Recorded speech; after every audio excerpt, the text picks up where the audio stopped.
তিনি তিনি চলে এসেছেন তার যেই গাড়ি বহর, সেই গাড়ি বহর কিন্তু ইতিমধ্যে প্রবেশ করেছেন। আপনারা দেখছেন যে জনাব তারেক রহমানের যেই গাড়ি, সেই গাড়ি কিন্তু জামাত আমিরের যেই বাসভবন, বসুন্ধরার বাসভবন, সেই বাসভবনে প্রবেশ করছেন এবং তার গাড়ি বহরের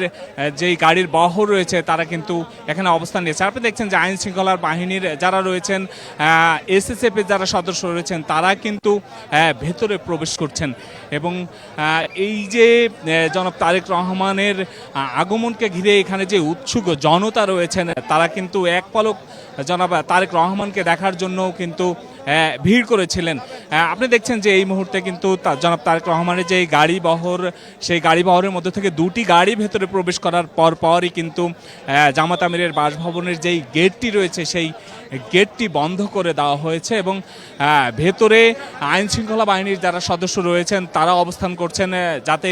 পড়বো না কারোর প্রলোভনে, ভোট দিব নিজের ডিসিশন। ক্লিয়ার আপ হাতে হয়ে যাও ফুরফুরে ভোটার। কোনো ধরনের কোনো অপ্রীতিকর ঘটনা বা কোনো ধরনের কোনো ঘটনা এখানে না ঘটে সেজন্য কিন্তু সতর্ক অবস্থানে রয়েছেন তারা। এবং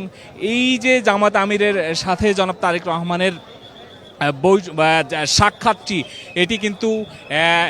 সারা দেশের মধ্যে একটি ইতিবাচক সাড়া ফেলেছে ইতিমধ্যে এবং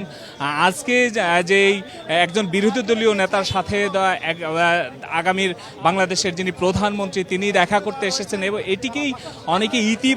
ইতিবাচকভাবে দেখছেন যে দেশকে সামনের দিকে এগিয়ে নেওয়ার জন্য দেশকে ফ্যাসিবাদ মুক্ত করার পরে যেই